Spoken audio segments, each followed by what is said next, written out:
সুপ্রিয় দর্শক শ্রোতা, আসসালামু আলাইকুম। যে যেখানে আছেন ভালো থাকবেন। অস্থির বাংলাদেশে নতুন নতুন বিষয় নিয়ে আপনাদের সঙ্গে আমার মতামত ব্যক্ত করে থাকি। নতুন একটি বিষয় সামনে এসেছে।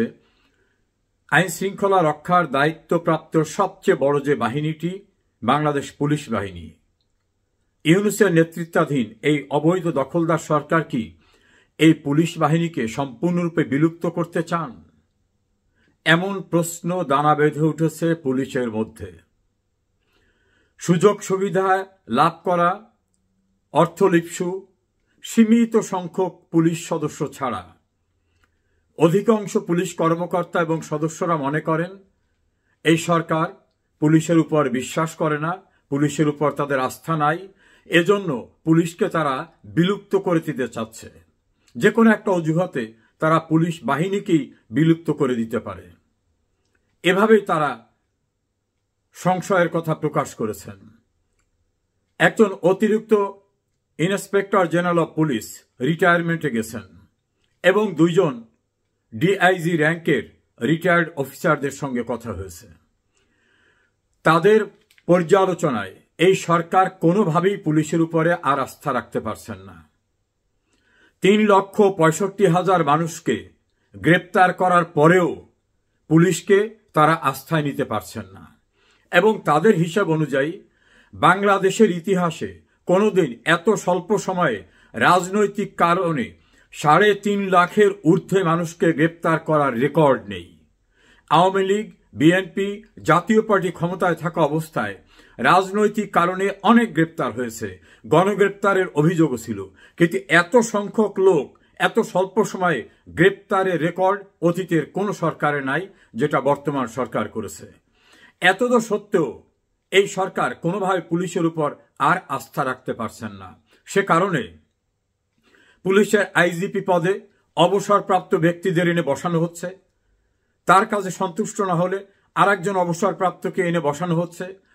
ঢাকার ডিএমপি কমিশনার পদে অবসরপ্রাপ্তদের এনে এভাবে বিভিন্ন জায়গায় অবসরে যাওয়া অথবা বিভিন্ন সময় যারা অথর্ব, অযোগ্য, দুর্নীতিবাজ অথবা অনৈতিকতার সঙ্গে জড়িত, সে কারণে তাদের ভালো পদায়ন হয়নি, তাদেরকে এনে বিভিন্ন জায়গায় বসানো হচ্ছে। এমনকি অ্যাডিশনাল ইন্সপেক্টর জেনারেলের সম র্যাঙ্কের পোস্টে বসানো হচ্ছে ডিআইজি র্যাঙ্কের কর্মকর্তাদের। যে কোনো মূল্যে সরকারের আজ্ঞাবহ অনুগত ব্যক্তিদের বসিয়েও পুলিশ প্রশাসন দিয়ে যে স্টিম রোলার চালানো, সেটা চালাবার পরেও সন্তোষ নেই তাদের ভিতরে। সম্প্রতি 9 জন পুলিশ কর্মকর্তাকে বাধ্যতামূলক অবসরে দেওয়া হয়েছে। এর পূর্বে কর্মকর্তা পর্যায়ে প্রায় 55 জন এবং অন্যান্য পর্যায় মিলে কয়েকশো পুলিশ কর্মকর্তাদেরকে অবসরে পাঠানো হয়েছে এবং সেটা বাধ্যতামূলক অবসরে। চাকরিচ্যুত করা হয়েছে শতাধিক পুলিশ কর্মকর্তাদেরকে। গ্রেপ্তার হয়ে আছেন 2 জন ইন্সপেক্টর জেনারেল, তার ভিতর একজনাকে মূলা ঝুলিয়ে তাকে মাফ করে দেওয়া হবে, এই কারণে তাকে রাজসাক্ষী করা হয়েছে। মেট্রোপলিটন পুলিশের 2 জন সাবেক কমিশনার, একজন অতিরিক্ত ইন্সপেক্টর জেনারেল এবং অন্যান্য গুরুত্বপূর্ণ র্যাঙ্কের অনেক পুলিশ কর্মকর্তারা জেলের ভিতর রয়েছেন। এই পুলিশের নিয়ন্ত্রণকারী মন্ত্রণালয়ের মন্ত্রীর বিরুদ্ধে মামলা রয়েছে, একাধিক সচিব জেলখানায় আছেন। অর্থাৎ পুলিশ রিলেটেড যারা, তাদের উপর যে স্টিম রোলারটা চলতেছে, এত কিছু চালাবার পরেও সন্তুষ্টি নেই। এর সঙ্গে নতুন যুক্ত হয়েছে, পুলিশ যদি সত্যি সত্যি কাজ করে তাহলে ঢাকায় আওয়ামী লীগের এত মিছিল হয় কিভাবে? এবং যেখানে ব্যস্ততম এলাকা সেই সব জায়গায় মিছিল হচ্ছে এবং গোপনে বা ভরে না, প্রকাশ্য দিবালোকে মিছিল হচ্ছে এবং মিছিলে 5, 10, 20 জন, 50 জন না, শত শত মানুষ মিছিল করছে এবং সেই মিছিল থেকে কাউকে গ্রেপ্তার করা হচ্ছে না, তাহলে পুলিশ নিশ্চয়ই ওই মিছিলকারীদের পক্ষে। এমন সন্দেহের দানা বেঁধেছে বর্তমান সরকারের নীতি নির্ধারকদের ভিতরে। তারা মনে করছেন যে এই পুলিশ কার্যত এই মিছিলকারীদের সাহায্য করছে, সাহায্য না করলে মিছিলকারীরা প্রকাশ্যে বিশাল বিশাল মিছিল করতে পারে না। ঢাকার শ্যামলীতে একটা বড় মিছিল হয়েছে, সেখানে পুলিশ কয়েকজনাকে গ্রেপ্তারের উদ্যোগ নেয়। তাদেরকে নাকি মিছিলকারীরা ছাড়িয়ে নিয়েছে। তাহলে এটা কেন হলো? পুলিশ কেন তাদের ধরে রাখতে পারল না? এটা নিয়ে তীব্র ক্ষোভ ইউনূস এবং তার কিচেন ক্যাবিনেটের ভিতরে। আর তারা বলছে এই যারা মিছিল করেছে তারা এমনভাবে হামলা করেছে যে আমাদের জীবন বাঁচাতে তাদের ছেড়ে দিতে হয়েছে। কোনো কিছুতেই এখন তারা আর সন্তুষ্ট না পুলিশের উপরে। সে কারণে পুলিশের পাশাপাশি সহকারী পুলিশ নামক অথবা পুলিশ মিলিশিয়া নামক নতুন একটি বাহিনী গঠনের প্রস্তাব বেশ পূর্বে করা হয়েছে। টার্গেটটা হলো পুলিশের প্যারালাল একটা বাহিনী করে ধীরে ধীরে এই পুলিশ বাহিনীকে বিলুপ্ত করে দেওয়া। নতুন করে আবার একটা পদক্ষেপ নিয়েছে এএসআই, অর্থাৎ সহকারী সাব ইন্সপেক্টর পদে সরাসরি রিক্রুট করা হবে। এই পোস্টে অতীতে কনস্টেবল থেকে পদোন্নতি পরীক্ষার মধ্য থেকে নেওয়া হতো, অর্থাৎ যারা কনস্টেবলে ঢুকেছে তারা এএসআই হতে পারত, পরে এসআই, তারপর যোগ্যতা থাকলে ইন্সপেক্টর, এভাবে অনেক বড় পদে অনেকে যেতে পারত। এখন এদের কারোর উপর আস্থা নাই। এএসআই নামক পদ দিয়ে এই সরকারের অনুগত জামাত বিএনপি মনা বিশাল সংখ্যক লোককে ঢোকানো হবে। তড়িঘড়ি করে তাদের প্রমোশন দিয়ে সাব ইন্সপেক্টর পূর্বে যারা রিক্রুট হয়েছিল আওয়ামী লীগ আমলে বা তার পূর্বে সরকার আমলে তাদের সবাইকে সরিয়ে দিয়ে ধীরে ধীরে রিপ্লেস করা হবে এই নতুন ফর্মুলার এএসআই রিক্রুটের মাধ্যমে, যাদেরকে নেওয়া হবে তাদের ভিতর থেকে। এই ঘটনায় পুলিশের কনস্টেবল যারা লেখাপড়া জানে, অনেক কনস্টেবল আছে যারা এমএ পাস, বিএ পাস, কেউ ইঞ্জিনিয়ারিং পাস, এমন আছে তারা তার যোগ্যতায় প্রমোশন নিতে পারত। এএসআই রিক্রুট হলে তাদের আর প্রমোশনের কোনো জায়গা থাকবে না। অতি সম্প্রতি একজন ড্রাইভার থেকে উপসহকারী প্রকৌশল পদে পদোন্নতি দেওয়া হয়েছে, যা ইতিহাসে রেকর্ড ব্রেক করেছে। এখন কনস্টেবলের শত শত হাজার হাজার কনস্টেবলরা পরীক্ষা দিয়ে যোগ্যতার প্রমাণ দিয়ে এএসআই হতে পারত, সে পথ ও রুদ্ধ করে দেওয়া হবে। এর পরবর্তীতে নানা অজুহাতে ধীরে ধীরে পূর্বের রিক্রুট অফিসারদের সরিয়ে দেওয়া হবে। এই পরিকল্পনায় পুলিশের ভিতরে দানা বেঁধে উঠেছে সন্দেহ যে যারা আমাদের সহকর্মীদের হত্যা করে যাত্রাবাড়ি, উত্তরা, সিরাজগঞ্জ বিভিন্ন জায়গায় টাঙিয়ে রেখেছে, থানার দরজা আটকে দিয়ে পুড়িয়ে মেরেছে, গর্ভবতী নারী পুলিশ সদস্যকে নির্মমভাবে পুড়িয়ে মেরেছে, নির্মম হত্যাকাণ্ডের শিকার হওয়া হাজার হাজার পুলিশের হত্যাকাণ্ডের বিচার হবে না, এই সিদ্ধান্ত যে সরকার দিয়েছে সেই সরকার তো পুলিশ খুনি সরকার। এরা শুধু সাধারণ নাগরিকদের খুন করছে, আওয়ামী লীগ বা অন্যান্য সংগঠনের লোকদের খুন করছে তা না, এরা তো পুলিশ খুনি সরকার। পুলিশের লোকদের খুন করেছে যারা, তারাই এখন ক্ষমতায়, এবং তারা আইন করে দিয়েছে পুলিশ খুনের কোনো বিচার হবে না।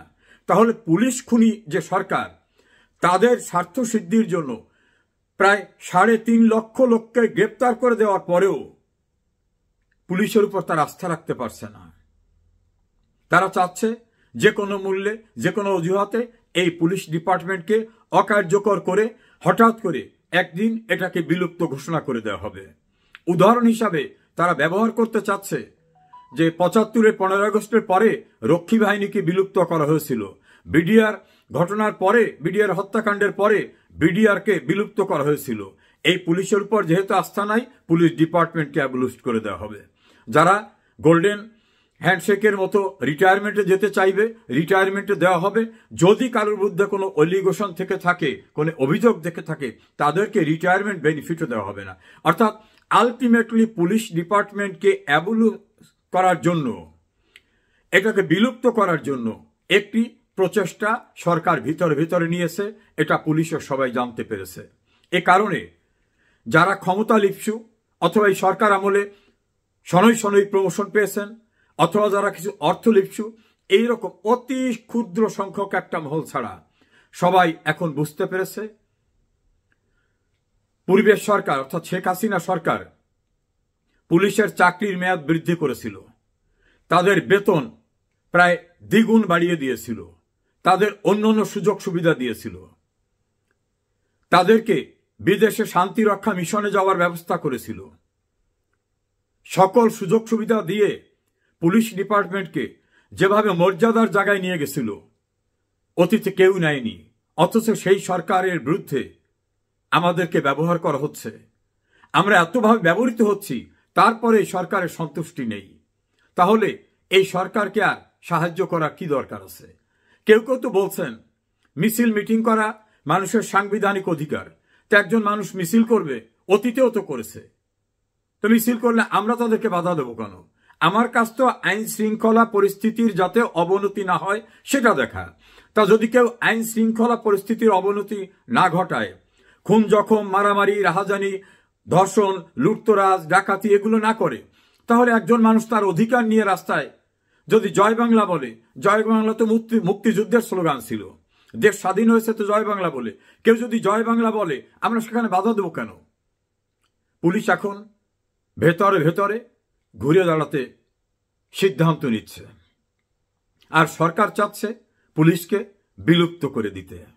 এই প্রতিযোগিতা দৃশ্যমান হতে যাচ্ছে।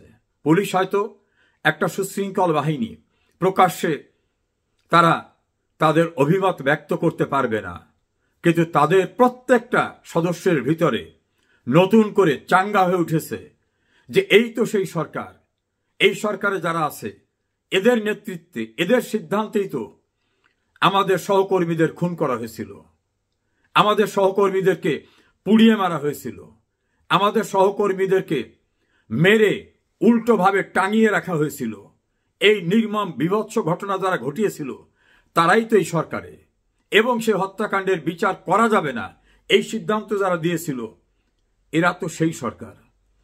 এত বড় নির্মম পাষণ্ড খুনিদের পক্ষে আর কত নোংরামি করে, আর কত দালালি করে আমরা মানুষের সাংবিধানিক অধিকারের গলা টিপে ধরব?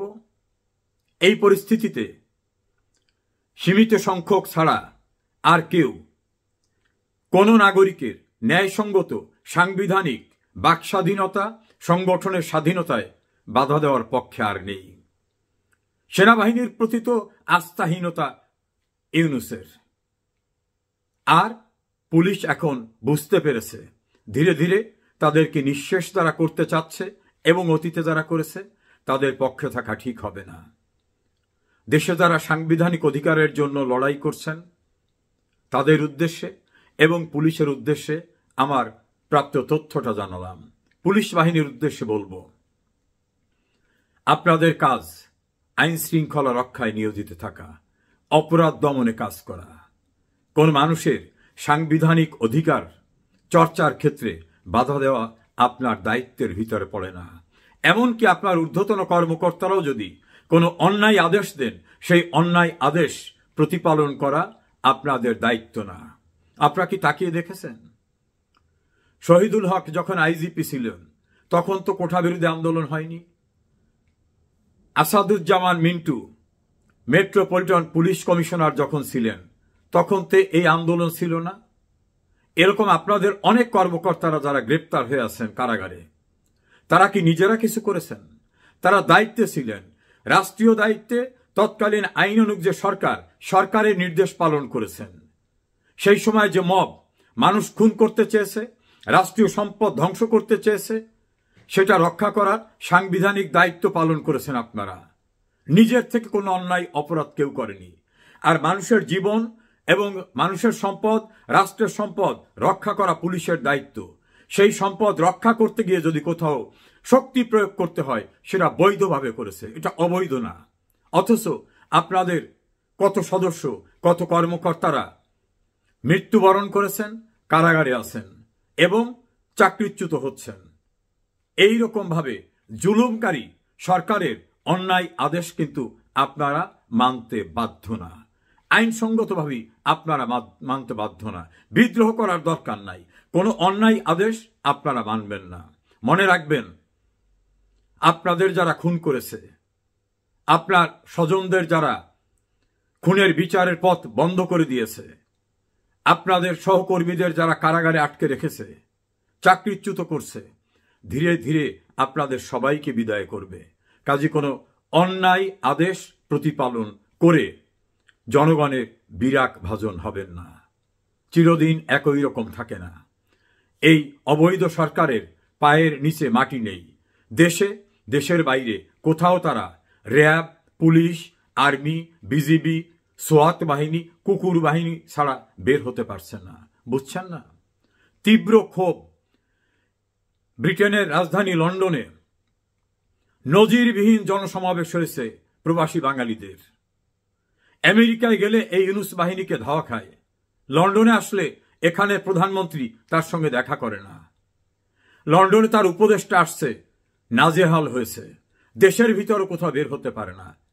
এইভাবে জনবিচ্ছিন্ন অবৈধ দখল ক্ষমতা দখলকারীদের পক্ষে গিয়ে কোনো অন্যায় করবেন না। মানুষের ন্যায়সঙ্গত অধিকার বাস্তবায়নের দাবিকে কোনোভাবে শক্তি প্রয়োগ করে ঠেকাবার চেষ্টা করবেন না। সেটাই আপনার সাংবিধানিক এবং আইনসঙ্গত দায়িত্ব। ভালো থাকুন যে যেখানে আছেন।